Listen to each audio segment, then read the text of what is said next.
اعوذ باللہ من الشیطان الرجیم بسم اللہ الرحمن الرحیم هو الذی انزل من السماء ماء لکم منہ شراب ومنہ شجر فیہ تسیمون۔ اس سے پہلی جو چند آیات گزری ہیں، اللہ تبارک و تعالی نے اپنی کچھ نعمتوں کا تذکرہ فرمایا ہے، اور مذکورہ جو آیت ہے یا اس کے بعد کی کچھ آیات ہیں، ان میں بھی اللہ تعالیٰ کی مزید نعمتوں کا تذکرہ کیا گیا ہے۔ هو الذی انزل من السماء ماء،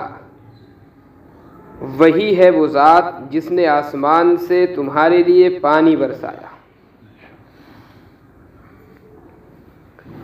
منہ شراب، اس پانی میں سے کچھ پینے لائق ہے۔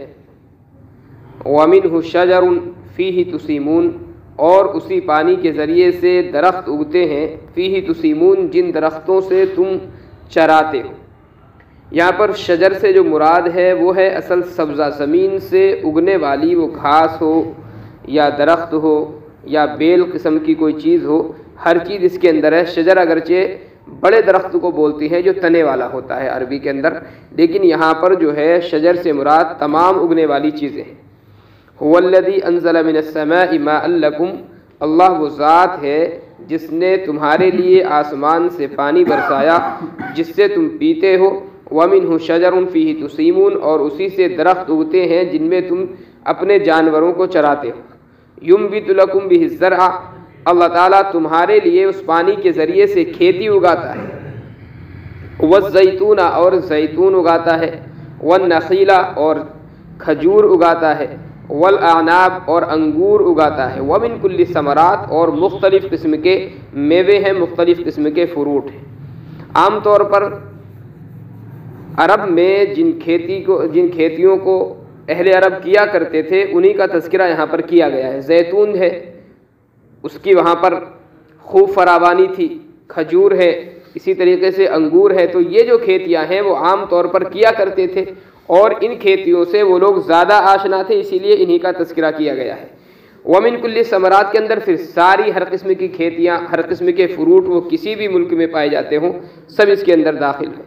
ان فی ذلک لآیۃ لقوم یتفکرون، یقیناً اس میں نشانی ہے ایسی قوم کے لیے، یتفکرون، جو غور و فکر کرنے والی ہو۔ مطلب یہ ہے کہ اللہ تعالیٰ کی یہ جو قدرت ہے کہ اللہ تعالیٰ آسمان سے پانی برساتا ہے اور پھر اس پانی کے ذریعے سے مختلف کھیتیاں وجود میں آتی ہیں۔ اگر آدمی غور و فکر کرے تو اللہ کی وحدانیت پر یہ بہت مضبوط دلیل ہے۔ عام طور پر زمین کے اندر کوئی بھی چیز آپ ڈالیں، مہینے 2 مہینے کے بعد اللہ تعالیٰ نے زمین کے اندر، مٹی کے اندر ایسی صلاحیت پیدا کی کہ وہ گلا کر کے اس کو ختم کر دیتی ہے۔ لیکن یہ اللہ کی قدرت ہے کہ کھیتی کا کوئی بھی بیج زمین کے اندر جاتا ہے، اور جب تک اس کا موسم نہیں آتا تب تک وہ اسی کے اندر رہتا ہے، اور اپنے موسم کے اندر اللہ تعالیٰ اس کے ذریعے سے پھر درختوں کو یا جس قسم کا وہ بیج ہوتا ہے اسی طرح کی کھیتی اللہ تبارک و تعالیٰ وہاں سے اگا دیتا ہے۔ عام چیزیں آپ ڈالیں تو گل جاتی ہیں، لیکن کھیتی کا اللہ نے یہ نظام فرمایا کہ اس کے ذریعے سے اللہ تعالیٰ زمین کے اندر جو ہے اس بیج کو محفوظ کر دیتا ہے۔ پھر ایک دوسری چیز یہ ہے کہ آسمان سے جو پانی برس رہا ہے وہ ایک ہی قسم کا برستا ہے، اور اللہ تعالیٰ پھر ہر درخت کے اندر یا ہر پھل کے اندر مختلف ذائقے اسی پانی کے ذریعے اللہ پیدا فرما رہا ہے۔ یہ اللہ تعالیٰ کی بہت بڑی قدرت ہے۔ بلکہ بسا اوقات ایسا بھی ہوتا ہے کہ ایک ہی درخت پر مختلف قسم کے پھل ہیں اور ہر ایک کا ذائقہ مختلف ہو جاتا ہے، تو یہ اللہ تعالیٰ کی بہت بڑی قدرت ہے۔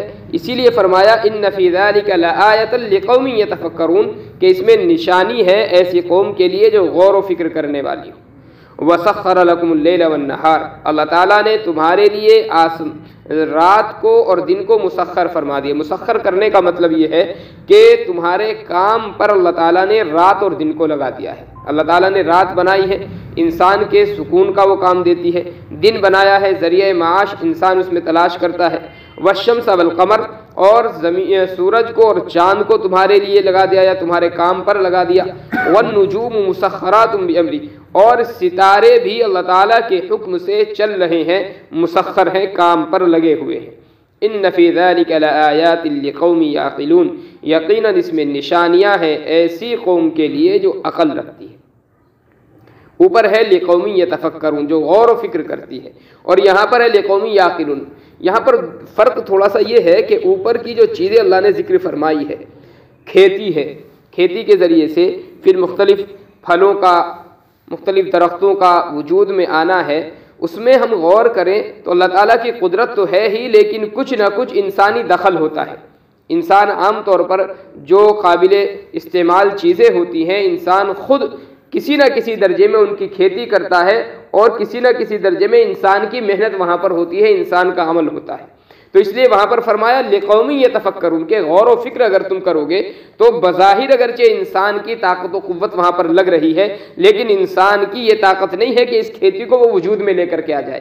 ہاں محنت ضرور کرتا ہے، لیکن وجود میں لانے والا خود اللہ تعالیٰ ہے۔ آگے جو نعمتیں ہیں، دن اور رات کا انسان کے کام پر لگ جانا، سورج اور چاند کا کام پر لگ جانا، ستاروں کا کام پر لگ جانا، تو یہ جو چیزیں ہیں یہ ایسی ہیں کہ انسانی ذرہ برابر دخل اس کے اندر نہیں ہے۔ اس لیے یہاں پر فرمایا لقوم یعقلون، ایسی قوم کے لیے جو ذرہ برابر عقل رکھتی ہے، یعنی عقل مند انسان سوچ سکتا ہے کہ آسمان و زمین پر تو کسی کی قدرت ہے ہی نہیں اللہ کے علاوہ، کوئی انسان دن کا یا رات کا، سورج کا یا چاند کا ایک لمحہ بھی اپنی طاقت اور قدرت میں نہیں رکھتا ہے۔ تو اللہ تعالیٰ نے اس لیے لقومی یعقلون یہاں پر فرمایا وَمَا ذَرَأَ لَكُمْ فِي الْأَرْضِ مُخْتَلِفًا أَلْوَانُهُ، اور جو کچھ تمہارے لیے زمین میں اگتا ہے مختلف رنگ کا، ان فی ذلک لآیۃ لقوم یذکرون، یقیناً اس میں نشانی ہے ایسی قوم کے لیے جو نصیحت حاصل کرنے والی ہے۔ اللہ تعالیٰ مختلف رنگوں کے جو چیزیں اگاتا ہے، مختلف قسم کی نباتات ہے، مختلف قسم کی گھاس ہے، اللہ تعالیٰ یہ جو چیزیں وجود میں لاتا ہے یہ یقیناً نصیحت حاصل کرنے والوں کے لیے عبرت کا مقام ہے۔ وَهُوَ الَّذِي سَخَّرَ الْبَحْرَ لِتَأْكُلُوا مِنْهُ لَحْمًا طَرِيًّا، اور اللہ وہ ذات ہے جس نے سمندر کو مسخر کر دیا، تمہارے کام پر لگا دیا، لِتَأْكُلُوا مِنْهُ لَحْمًا طَرِيًّا، تاکہ تم سمندر سے تازہ گوشت کھاؤ، مراد اس سے مچھلی ہے۔ اور قرآن کریم کی تعبیر آپ دیکھیں، قرآن کریم نے لحمن فرمایا، لحمن کہتے ہیں عربی میں گوشت کو۔ اس سے فقہاء نے یہ استدلال کیا کہ مچھلی جو ہے اللہ تعالیٰ کی جانب سے خود بخود حلال کی ہوئی ہے، اس کو عام جانوروں کی طرح حلال کرنے کی ضرورت نہیں ہوتی، اس لیے اللہ نے لحمن فرمایا۔ اور اس کی وجہ دراصل یہ ہے کہ حلال جو کیا جاتا ہے ان جانوروں کو کیا جاتا ہے جن کے اندر بہنے والا خون ہوتا ہے، اور مچھلی کے اندر بہنے والا خون نہیں ہوتا۔ بظاہر خون کی شکل کی کوئی چیز جو نظر آتی ہے وہ ایک بہنے والا بس سیال کوئی مادہ ہے، خون بہرحال وہ نہیں ہے۔ لِتَأْكُلُوا مِنْهُ لَحْمًا طَرِيًّا، تاکہ تم اس سے تازہ گوشت کھاؤ۔ وَتَسْتَخْرِجُوا مِنْهُ حِلْيًا، ایک فائدہ اور سمندر کا ذکر کیا کہ تم اس سے زیورات نکالتے ہو، تَلْبَسُونَهَا، جس کو تم پہنتے ہو۔ یہاں پر جو ہے خطاب وہ مردوں کو ہے، اور مردوں کے لیے زیورات کا استعمال کرنا آپ بھی جانتے ہیں کہ قطعاً جائز نہیں ہے، پھر یہاں پر مردوں کو خطاب کیوں کیا گیا؟ مفسرین لکھتے ہیں کہ دراصل زیورات جو زیب تن کرنے ہیں، جو پہننے ہیں، وہ تو عورتوں کو ہی پہننے ہیں، لیکن مردوں کو خطاب اس لیے فرمایا گیا کہ یہ اشارہ ہے اس بات کی طرف کہ عورتیں جو زیورات استعمال کریں ان کا مقصود صرف اپنے مردوں کے لیے ہو، غیر مردوں کے لیے نہ ہو۔ اگر غیر مردوں کے لیے وہ استعمال کریں گی تو ان کے لیے بھی وہ حرام ہوتا ہے۔ دوسری بات یہ کہ یہاں پر مردوں کو خطاب ہے، اس سے اس بات کی طرف بھی اشارہ ہے کہ اگر مرد کوئی چاہتا ہے اپنی عورت کو کہ وہ بن صبر کر رہے، تو مرد کو یہ حق اللہ تعالیٰ نے دیا ہے کہ وہ زبردستی عورت کو زیورات وغیرہ پہنا سکتا ہے۔ وَتَرَى الْفُلْكَ مَوَاخِرَ فِيهِ، تیسرا فائدہ اللہ تعالیٰ نے سمندر کا ذکر کیا کہ تم دیکھتے ہو کشتیوں کو، مواخر فیہ، جو اس میں پانی کو چیرتی ہوئی چلتی ہیں۔ فلکن کشتی کو بھی کہتے ہیں اور بڑے جہاز کو بھی کہتے ہیں، دونوں چیزیں یہاں پر ہیں، یعنی ہر وہ سواری جو پانی پر چلتی ہو اور پانی کو چیر پھاڑتی ہوئی چلتی ہو، وہ چیزیں یہاں پر مراد ہوں گی۔ وَلِتَبْتَغُوا مِنْ فَضْلِهِ، تاکہ تم اللہ کا فضل یعنی روزی تلاش کر سکو، یہ چوتھا فائدہ ہے۔ وَلَعَلَّكُمْ تَشْكُرُونَ، اور اتنے سارے فائدے جب تمہیں مل گئے تو شاید تم اللہ تعالیٰ کا شکر ادا کرو۔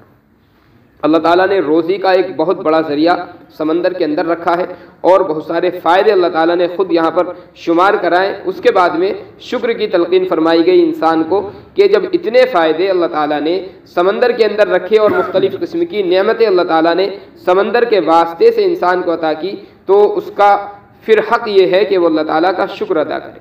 وَأَلْقَى فِي الْأَرْضِ رَوَاسِيَ أَن تَمِيدَ بِكُمْ، اور اللہ تعالیٰ نے زمین میں رواسیہ بوجھ ڈال دیا یعنی پہاڑ بنا دیے، ان تمید بکم تاکہ وہ تمہیں لے کر کے نہ ہلے، یعنی زمین جو ہے وہ بہرحال ساکن نہیں ہے بلکہ متحرک ہے، ہلتی رہتی ہے، اور ہلنے سے مراد ہے اس کا مضطرب ہونا، ادھر ادھر ڈولنا۔ تو اللہ تعالیٰ نے چونکہ زمین کا مادہ اس طرح کا بنایا ہے کہ وہ ساکن نہیں رہ سکتی۔ سائنس کا ایک الگ مسئلہ ہے کہ زمین کے ڈولنے کی اور گھومنے کی کیفیت کیا ہے۔ جو پرانے اور قدیم فلاسفہ ہیں وہ یہ کہتے تھے کہ زمین صرف ہلتی ہے، گول گول گھومتی نہیں ہے۔ آج کل کے جو سائنسی حضرات ہیں وہ یہ کہتے ہیں کہ زمین گول گول گھومتی ہے۔ قرآن کریم نے اس کا کوئی فیصلہ نہیں کیا ہے، اور یہ قرآن کریم کا کوئی موضوع بھی نہیں ہے کہ قرآن کریم سائنسی چیزوں کو بیان کرے۔ ہاں البتہ یہاں پر جو آیت ہے وہ اس بات کی طرف اشارہ ضرور کر رہی ہے کہ زمین جو ہے وہ ساکن نہیں ہے، ٹھہری ہوئی نہیں ہے اپنی جگہ پر، ہلنا بہرحال اس کی فطرت میں ہے۔ اب یہ ہلنا اگر گول گول چکر کی صورت میں ہو تب بھی قرآن کریم پر کوئی اعتراض نہیں ہے، اور اگر گول چکر کی صورت میں نہ ہو بلکہ ایک ہی جگہ پر رہ کر کے وہ ہلتی ہو تب بھی کوئی اعتراض کی چیز نہیں ہے۔ وَأَلْقَى فِي الْأَرْضِ رَوَاسِيَ أَن تَمِيدَ بِكُمْ، اور اللہ تعالیٰ نے زمین میں پہاڑ بنائے تاکہ وہ تمہیں لے کر کے نہ ہلنے لگے، وَأَنْهَارًا، اور نہریں بنائی، وَسُبُلًا، اور اللہ تعالیٰ نے مختلف راستے بنائے، لَعَلَّكُمْ تَهْتَدُونَ، تاکہ تم لوگ راستہ پا سکو۔ یعنی اللہ تعالیٰ کا ایک مقصد زیب و زینت بھی ہے زمین کے اندر، اور ایک مقصد یہ بھی ہے کہ اللہ تعالیٰ نے جو نہریں جو راستے بنائے ہیں وہ اس لیے بنائے ہیں تاکہ انسان اپنی منزل تک آسانی کے ساتھ پہنچ سکے۔ ہم سوچیں ذرا، اگر زمین کو ایک دم سپاٹ چٹیل میدان بنایا جاتا، کوئی علامت درخت کی، کوئی علامت نہر کی، کوئی علامت راستوں کی، کوئی علامت بلڈنگوں کی نہ ہوتی، اب انسان کو کہاں جانا ہے اسے یہ معلوم ہی نہیں ہو پاتا، اور انسان بس گھومتا رہتا، اسے یہ معلوم نہیں ہوتا کہ وہ کدھر کو جا رہا ہے، کدھر کو اس کو جانا ہے۔ یہ اللہ تعالیٰ نے ایک نعمت دی ہے کہ اللہ تعالیٰ نے زمین کے اندر راستے بھی بنائے ہیں، نہریں بھی بنائی ہیں، اور بلڈنگیں وغیرہ بنا دی ہیں تاکہ اس کے ذریعے سے انسان اپنی منزل تک آسانی سے پہنچ سکتا ہے۔ وعلامات، اور اللہ تعالیٰ نے مختلف علامتیں بنائی، درخت ہیں، پہاڑ ہیں، اور مختلف۔ وبالنجم ہم یہتدون، اور ستاروں کے ذریعے سے بھی لوگ راستہ پاتے ہیں۔ اب تو یہ علم ختم ہو گیا ہے بہرحال، لیکن پرانے زمانے کے جو حضرات ہیں وہ جانتے ہیں کہ پرانے جو لوگ ہوتے تھے رات میں ان کو راستہ تلاش کرنے کی ضرورت نہیں ہوتی تھی، وہ ستاروں کو دیکھ کر کے اپنی سمت متعین کر لیا کرتے تھے کہ کس سمت میں ہمیں سفر کرنا ہے۔ تو ستارے بھی ایک تو یہ ہے کہ آسمان کی زینت بھی ہے، اور دوسرا مقصد ستاروں کا یہ بھی ہے کہ آدمی راستہ نہ بھٹک جائے بلکہ ستاروں کو دیکھ کر کے اپنے راستے پر چلے۔ افمن یخلق کمن لا یخلق افلا تذکرون، چونکہ قرآن کریم کا جو مقصود ہے وہ محض نعمتوں کو شمار کرنا نہیں ہے، بلکہ اللہ تعالیٰ نے اصل تو وحدانیت کے لیے یہ نعمتیں ذکر فرمائی ہے۔ جیسا کہ کل میں نے عرض کیا تھا کہ دو مفہوم اور دو مضمون جو ہیں قرآن کریم نے اس سورہ نحل کے اندر ذکر فرمائے ہیں۔ نمبر ایک توحید ہے، اور دوسرے اللہ تعالیٰ نے توحید کو ثابت کرنے کے لیے اپنی نعمتوں کا ذکر فرمایا ہے۔ تو مختلف نعمتیں ذکر کی، اور اس کے بعد میں پھر اللہ تعالیٰ نے مضمون توحید کا ذکر فرمایا۔ افمن یخلق، کیا وہ ذات جس نے پیدا کیا ان تمام چیزوں کو، کمن لا یخلق، اس ذات کی طرح ہو سکتا ہے جس نے کچھ بھی پیدا نہیں کیا؟ یعنی اللہ تعالیٰ نے تو ساری چیزیں پیدا کی ہیں، اب معبودان باطلہ جو ہیں جن کو لوگ اللہ تعالیٰ کو چھوڑ کر معبود بناتے ہیں، ان کی عبادت کرتے ہیں، وہ تو کچھ بھی پیدا کرنے والے نہیں، تو پھر دونوں برابر کیسے ہو سکتے ہیں؟ افلا تذکرون، کیا تم لوگ نصیحت حاصل نہیں کرتے؟ وَإِن تَعُدُّوا نِعْمَةَ اللَّهِ لَا تُحْصُوهَا، اور اگر تم شمار کرو اللہ کی نعمتوں کو، لا تحصوها، تم اس کو نہیں گن سکتے۔ ان اللہ لغفور الرحیم، یقیناً اللہ تعالیٰ مغفرت کرنے والا اور رحم کرنے والا ہے۔ واللہ یعلم ما تسرون وما تعلنون، اللہ خوب جانتا ہے جو کچھ تم چھپاتے ہو اور جو کچھ تم اعلانیہ کرتے ہو۔ جو کچھ بھی اعمال انسان کے ہیں، چھپانے سے مراد یہ بھی ہے کہ انسانوں سے چھپ کر کے آدمی جو کام کر رہا ہے اور اس کو کوئی دیکھنے والا نہیں ہے، اور اعلانیہ یہ جو لوگوں کے سامنے آدمی کر رہا ہے۔ یا تسرون سے مراد یہ بھی ہو سکتا ہے کہ جو آدمی کے دل کے اندر ہے، کسی کے سامنے اس کا اظہار آدمی نہیں کر رہا، صرف دل کے اندر وہ باتیں ہیں۔ اور تعلنون سے مراد وہ باتیں ہیں جس کا لوگوں کے سامنے اظہار کر دیتا ہے۔ بہرحال اللہ تعالیٰ ساری چیزوں سے واقف ہے، اعمال ہم تمام لوگوں کی نظروں سے چھپ کر کرے تب بھی اللہ تعالیٰ دیکھ رہا ہے، اور لوگوں کے سامنے کرے تو اس کو تو عام انسان بھی دیکھ رہے ہیں، یا کوئی بات ہمارے دل کے اندر ہے کسی گناہ کا داعیہ دل کے اندر پیدا ہو رہا ہے، گناہ کا ارادہ ہو رہا ہے یا نیکی کا ارادہ ہو رہا ہے، تو اللہ تعالیٰ دلوں کے راز سے بھی واقف ہے اور اعلانیہ جو کچھ کر رہے ہیں اس سے بھی اللہ تعالیٰ واقف ہے۔ واللہ یعلم ما تسرون وما تعلنون، اور اللہ تعالیٰ جانتا ہے جو کچھ تم چھپاتے ہو اور جو اعلانیہ کرتے ہو۔ والذین یدعون من دون اللہ، اور وہ معبودان باطلہ جن کو یہ پکارتے ہیں اللہ کو چھوڑ کر، لا یخلقون شیئا، انہوں نے کچھ بھی پیدا نہیں کیا۔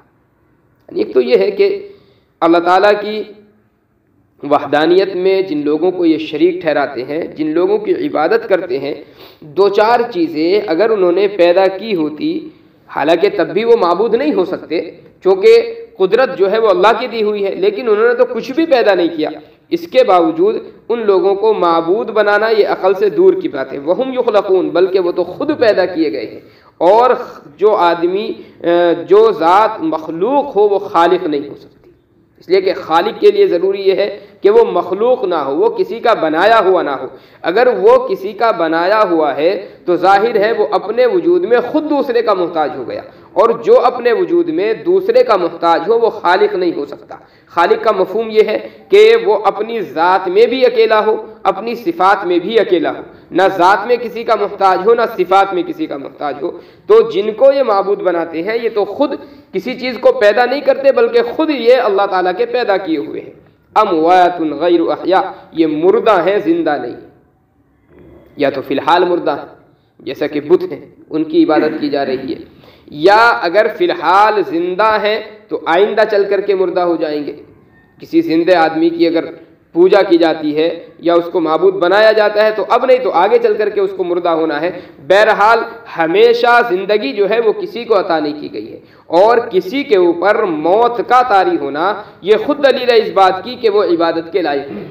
اموات غیر احیاء، یہ مردہ ہیں، زندہ نہیں ہے۔ وما یشعرون ایان یبعثون، اور ان کو عقل و شعور نہیں، وما یشعرون یہ سمجھتے نہیں، ایان یبعثون کہ یہ کدھر کو لیے جا رہے ہیں۔ مطلب یہ ہے کہ جس رخ پر یہ چل رہے ہیں اور جس سمت میں ان کا سفر ہو رہا ہے یہ سمت درست نہیں ہے۔ جن معبودان باطلہ کی یہ عبادت کر رہے ہیں، ان کا عبادت کرنا یہ ان کے لیے کوئی خیر کی چیز نہیں ہے، ان کے لیے یہ سیدھا راستہ نہیں ہے، بلکہ سیدھا راستہ یہ ہے کہ آدمی تمام معبودان باطلہ کو چھوڑ کر صرف ایک اکیلے اللہ پر یقین ہو اور ایک اکیلے اللہ کی عبادت کی جائے۔ شرک کی علماء نے دو قسمیں بیان کی ہیں، ایک شرک فی الذات ہوتا ہے، ایک شرک فی الصفات ہوتا ہے۔ شرک فی الذات کا مطلب تو یہ ہے کہ اللہ تعالیٰ کی ذات میں کسی کو شریک ٹھہرایا جائے، اور مسلمان جو ہے اس طرح کا کام تو نہیں کرتا کہ اللہ تعالیٰ کی ذات میں کسی کو شریک ٹھہرائے۔ ایک ہوتا ہے شرک فی الصفات، یعنی اللہ تعالیٰ کی ذات میں تو کسی کو شریک نہیں ٹھہرا رہا لیکن صفات میں کسی کو شریک ٹھہرا رہا ہے۔ اللہ تعالیٰ اولاد دیتا ہے، فلاں پیر بھی اولاد دے دیتے ہیں۔ اللہ تعالیٰ رزق میں کشادگی کر دیتا ہے، فلاں صاحب ہے تعویذ کے ذریعے رزق کو کشادہ کر دیتے ہیں۔ تو یہ جو ہے یہ ہے صفات کے اندر شرک، اور یہ دونوں چیزیں ممنوع ہے، شرک فی الذات بھی ممنوع ہے اور شرک فی الصفات جو ہے یہ بھی ممنوع ہے۔ تو اس لیے اللہ تعالیٰ نے پہلے نعمتوں کا تذکرہ فرمایا ہے اور اس کے بعد میں وحدانیت کا مضمون اللہ تعالیٰ نے ذکر فرمایا ہے۔ آگے بھی وحدانیت کا مضمون یہ چلا ہوا ہے۔ اللہ تعالیٰ عمل کی توفیق عنایت فرمائے۔ سبحان اللہ وبحمدہ، سبحانک اللہم وبحمدک، ونشہد ان لا الہ الا انت، نستغفرک ونتوب۔ سبحان ربک رب العزة عما یصفون، وسلام علی المرسلین، والحمد للہ رب العالمین۔